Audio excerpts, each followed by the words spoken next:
Hi, I'm Michael. Today we're continuing our conversations about distributed AI. I did a small research before this episode, and I found out that there's only around 100 experts out there on distributed AI. And I'm extremely proud to have one of them here with me, Juhala Minkari.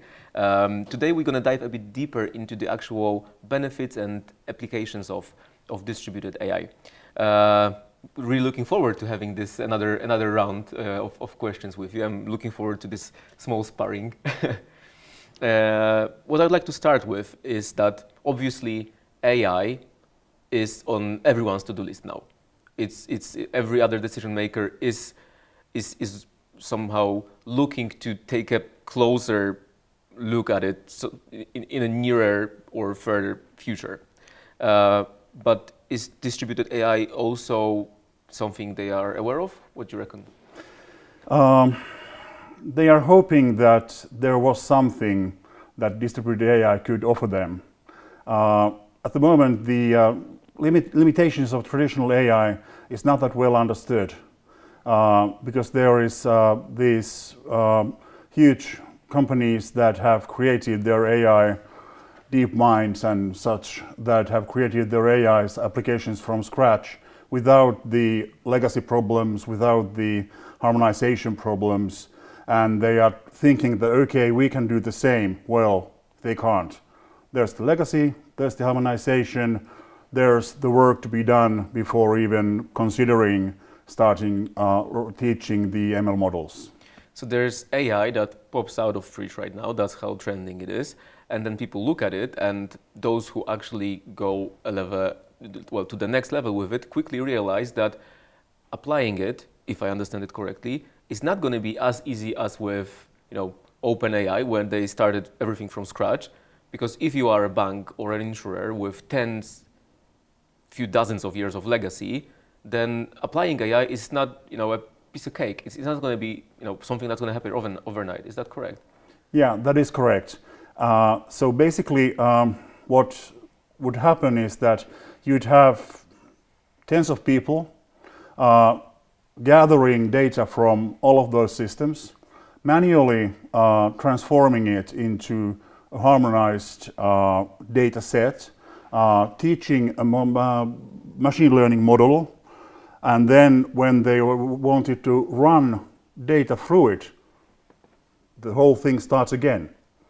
So there's no hope of, in that way, that you could have real-time predictive analysis, predictive AI. It just doesn't happen. So the challenge that we're discussing is that enterprises are not ready with their data. And the preparation of that data is the heavyweight task here. And that's where the distributed AI comes handy, which is, correct me if I'm wrong, not only increasing the efficiency of certain processes, and it takes your operational excellence to the next level, but it also gives you this somehow unfair advantage related to real-time predictions, which traditional AI won't give you. Is that correct? Yeah, exactly. So you can basically think about AI in 4 different generations. The first one was what happened. The next that you can get to with today's traditional AI, why it happened. When you run the handmade set through the handmade model. And then there is a thing called AI chasm. On the other side of the AI chasm, we have predictive analytics. That's the third step, or that's the step that we can get with distributed AI, so that we can get real-time predictions of what is going to happen. The real promise of one day, basically, is prescriptive analytics, which is autonomous systems. But let's leave it that to the future. Predictive analytics, real-time predictions, that's the promise here. So we are somewhere along that path. But and perhaps once we get there, there's going to be more adopters of that technology. But there are already some. Can you mention any examples of industries or applications that are already leveraging that advantage? The lowest hanging fruits basically are on, for example, logistics, because the added value of knowing when the customer is going to get whatever you are delivering is, well, it's huge. The same thing basically for heavy industries. There is so many different paths all the little parts of the delivery can make that you have tens of thousands of permutations, and it's impossible for a person to predict, so that you can, let's say, give 1 week more precision is a huge benefit with customers also. They are not. This is work that's being done at the moment. Nobody's out there yet with full-blown predictive analytics, but that's work that's being done. What about the financial verticals? Where are they on the adoption route, let's say? How well fit are they to actually use it in the future, and how are they using it now?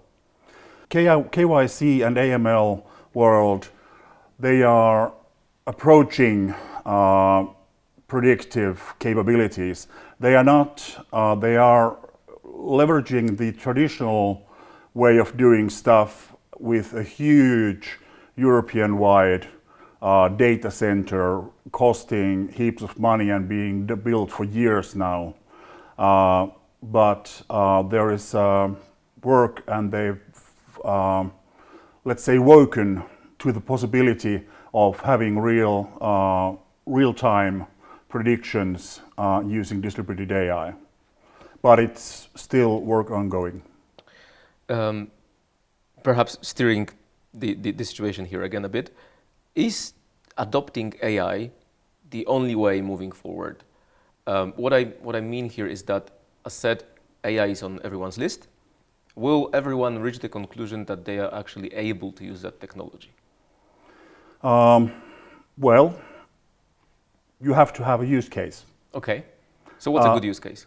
When you come to fintech, risk is it's the obvious in different forms. But what are the, let's say, checkboxes of making a good use case? Big amounts of data? Repeatable processes? I'll take one step back. Okay. Because we don't know what exactly the regulation will be. True. We don't know exactly what's the customer adoption going to be. Now would be the excellent time to make preparations. Although distributed AI is tenfold or whatever quicker to adopt than traditional, and as said, traditional isn't even possible to go full-blown real time. It still takes time, because you need to access this system, you need to access that system. It's a lot of work, yeah. Yeah, it's a lot of work, and it takes, for a big organization, let's say year, something like that. So now would be the time to make all the preparations, so that when you have the use cases, you can start straight away from teaching your ML models, machine learning models, and running your everyday data, your real-time data through it when you have the use case. So there's, let's say, a certain cost of inaction right now. If the wave is coming, and now it's the time to actually prepare for surfing, and once the regulator gives you the go shot. Yeah. Do you want to be the one 2 years left behind? Okay. But circling back to what I was asking, as far as I understand from what you said, this is not a magic wand. You have to have a use case, and you have to be prepared for that. This will take long time to prepare. With distributed AI, shorter perhaps, but there's still another challenge. that I would like to cover with you. As I said on the very beginning, there's only a handful of people who know their ways in this space. Once the industry is ready to adopt because of the regulations, potentially everyone's going to jump on it, and the capacity of the, let's say, expert market or the consultancy market is extremely limited. So potentially the risk that I see that just came to my mind is that people who would even have the use case to apply AI just wouldn't be able because of the lack of talent on the market, lack of capacity. Is that a real threat? What do you think? Of course, that's the way it always goes. And that's why we're working together to train more people for SpeedNet to be able to work with it. So what would you recommend is the best way moving forward? What to do next, since now that that somehow perhaps realizes now that it's the right time to act? What to do next? Get a assessment of your complete system environment and get an assessment on which systems would most likely benefit from having their own internal ML models already waiting for the use cases, and then making decisions and going forward with it. And not waiting for the the other guy coming up with the use case and then waiting. It's always like that. If you watch what the competition is doing and you replicate that, you will never be ahead of them. You will only be chasing them. What you have to do is, be the first one. And then you won't have the people. Which is something that I don't feel like people are aware of. That might be the biggest actual challenge. That you might be ready with everything, might have the budget, might have the stakeholder clearance, but once you'd like to go with it, then you might not. You might not be able to because of the lack of people who are just not there yet because it's a new thing. Yeah, well, it's always been the case. Back in the day, 2001 through 3, my company was on the forefront of Java when J2EE came, and when it really struck, there was huge demand and nobody, limited amount of people doing it. That was a good time to be a Java entrepreneur, and not so good time to be a, let's say, mobile operator. So it's always the case, and it's the same here. Interesting how hesitancy of decision makers now will only make things worse at the end of the day.